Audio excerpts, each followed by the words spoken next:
Se loger en France est devenu une catastrophe. C'est presque impossible. On voit des étudiants qui sont obligés de louer dans des campings pour pouvoir suivre leurs études. Alors, je vous rassure, le gouvernement a fait ce qu'il fallait. Vous n'avez pas le droit de louer dans un camping plus de 90 jours. Oui, parce que même ça, c'est codifié. Même là, le gouvernement est venu vous enquiquiner sur combien de jours vous pouvez louer dans un camping. Il s'est mêlé même du sel dans la baguette de pain. Le ministre vient de demander à ce qu'on mette moins de sel dans la baguette de pain. Bref, le gouvernement se mêle de tout. Pendant un moment, pour louer plus, moi j'avais dit, il suffit de faire machine arrière sur le DPE. Et si vous faites machine arrière sur le DPE, tout d'un coup, vous allez avoir beaucoup plus de biens à louer et vous allez régler une partie du problème de la location. Bruno Le Maire, qui écoute sûrement mes vidéos, a eu cette idée-là également. Il a dit, tiens, on pourrait réduire, il a dit ça le 26. Tiens, on pourrait effectivement décaler un peu le DPE parce que c'est gênant. Bon, mais dans la nuit du 26 au 27, il a changé d'avis. Il a dû se faire taper sur les doigts par la bien-pensance. Tu as dit non, surtout on ne touche pas au DPE, c'est trop beau, c'est trop merveilleux.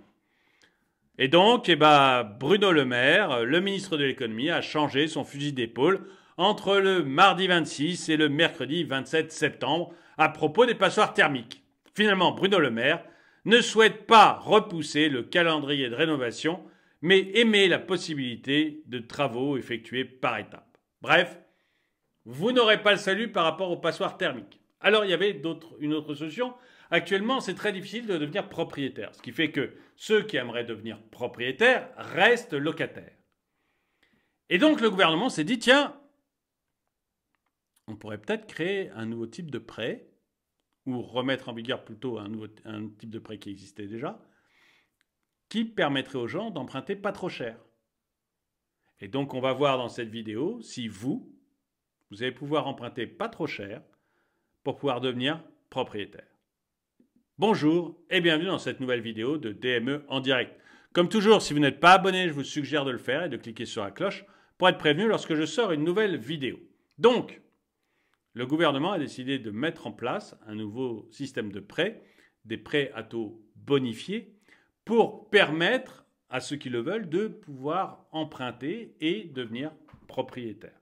Ce n'est pas le prêt à taux zéro, c'est un autre système qui va peut-être vous permettre d'acheter votre immobilier. Je vous dirai à la fin ce que j'en pense. À quoi le prêt immobilier à taux bonifié va-t-il ressembler et qui y aura droit? Un prêt à taux bonifié pour aider les classes moyennes à devenir propriétaires. Bercy compte sur les parlementaires pour l'intégrer au budget 2024. Il cohabiterait avec le PTZ, vous savez, le prêt à taux zéro, dédié aux ménages plus modestes. Pour l'instant, les contours sont flous. Sauf que le PTZ, je rappelle que le PTZ avant il était pour tout l'immobilier, mais maintenant, si vous voulez votre petite maison individuelle, interdit. Ah non. Vous ne pouvez avoir le PTZ que si vous voulez aller vivre dans un clapier. Voilà. Là dans un appartement, pardon. Là, si vous voulez aller vivre dans un appartement, vous pouvez demander un PTZ. Par contre, une maison individuelle, terminé. Alors, 80% des Français veulent une maison individuelle, mais pas le gouvernement, parce que ça artificialise les sols.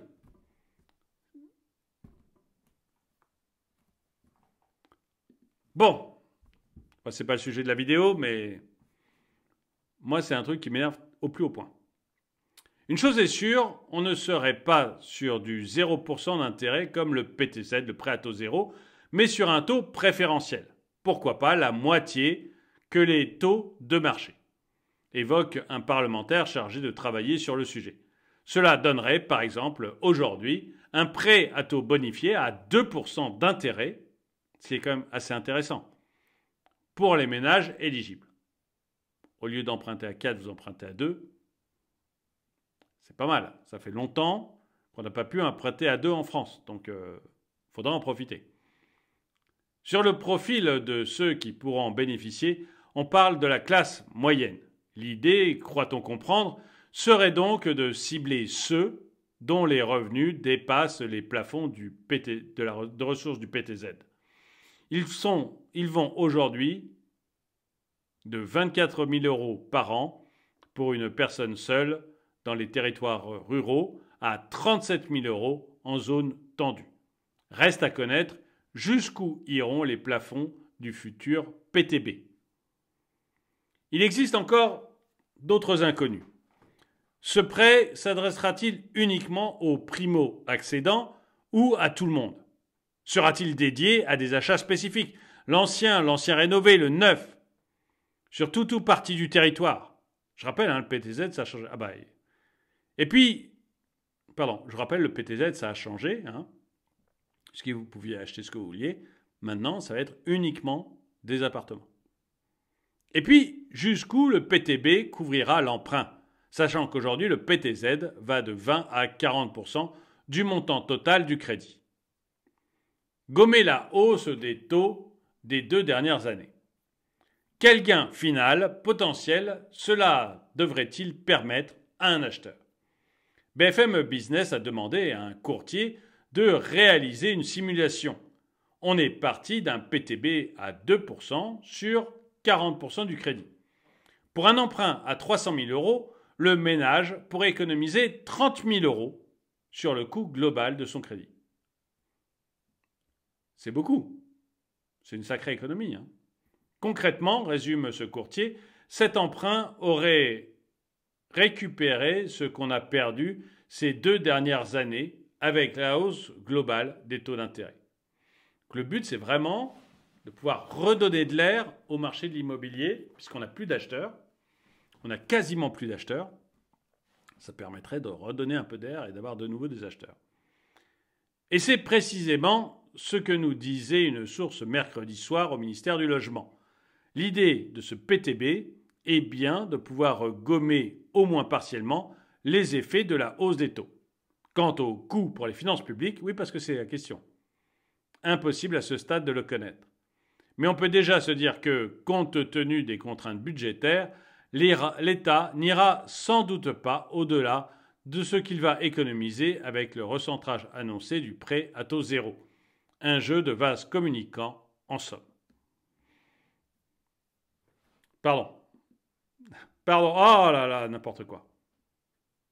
Voilà, excusez-moi. Donc on va être sur un jeu de vase communicant. Et la question qu'on peut se poser, c'est est-ce que c'est une bonne chose? En fait, il faut être clair, c'est un cautère sur une jambe de bois. La bonne idée, la seule bonne idée, c'était celle de Bruno Le Maire. Enfin, il y a un ensemble de bonnes idées, mais le truc hyper rapide qui simplifiait tout, c'était l'idée de Bruno Le Maire, c'est on décale le DPE. On décale le DPE, comme ça vous avez de plus en plus de gens, vous avez beaucoup d'immobilier qui revient dans le marché. Moi je dirais même, on le prend, on le roule en boule et on le balance dans une corbeille, cette connerie. Mais, ok.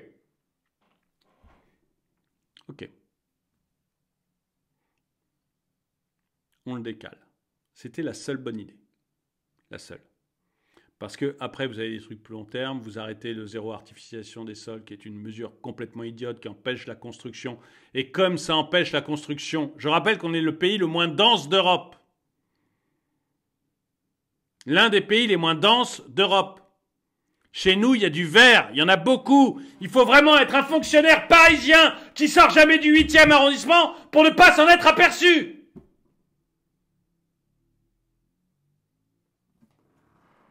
Donc là, sur le moyen terme, c'est le zéro artificialisation des sols qu'il faut arrêter. Comme ça, vous permettez la construction.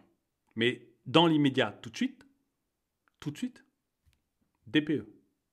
Ensuite, vous rendez au propriétaire le fait d'être un réel propriétaire. Ça, vous n'augmentez pas la taxe foncière de manière complètement délirante. Vous permettez qu'on se sépare d'un locataire qui ne paye pas. Très rapidement, c'est-à-dire pas en années, en semaines. 1 mois, 2 mois, 3 mois maximum.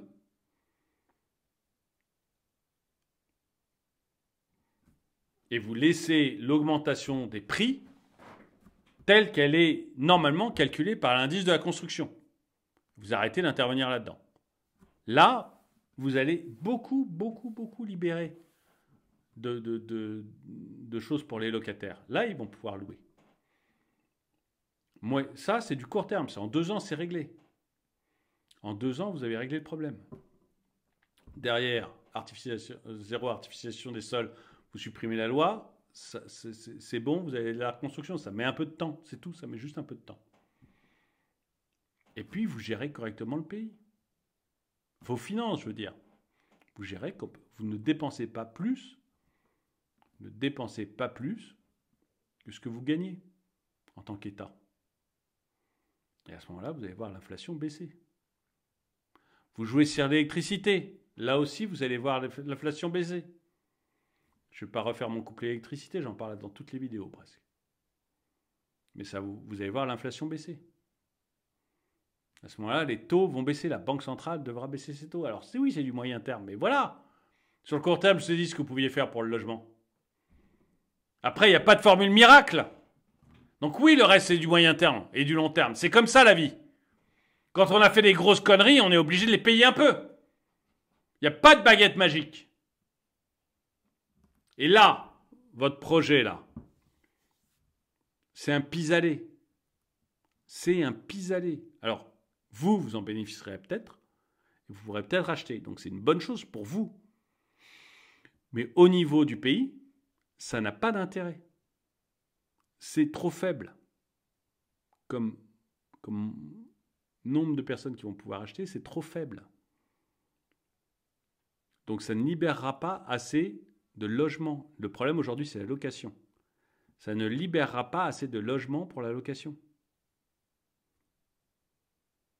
Ça ne marchera pas. Et ça va coûter de l'argent. Ça va coûter de l'argent aux finances publiques, donc des impôts. Donc des impôts pour vous et moi. Est-ce qu'on pourrait aller sur des choses qui marchent, qui sont simples, que tout économiste un tout petit peu cortiqué peut voir? Même Bruno l'avait vu, avant de se faire taper sur les doigts par la bien-pensance.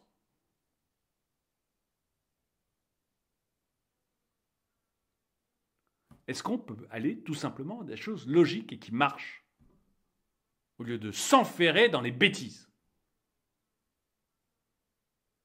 En tout cas, dites-moi ce que vous en pensez dans les commentaires. Dites-moi si vous allez peut-être utiliser ce genre de prêt à taux bonifié, si c'est un truc qui vous intéresse.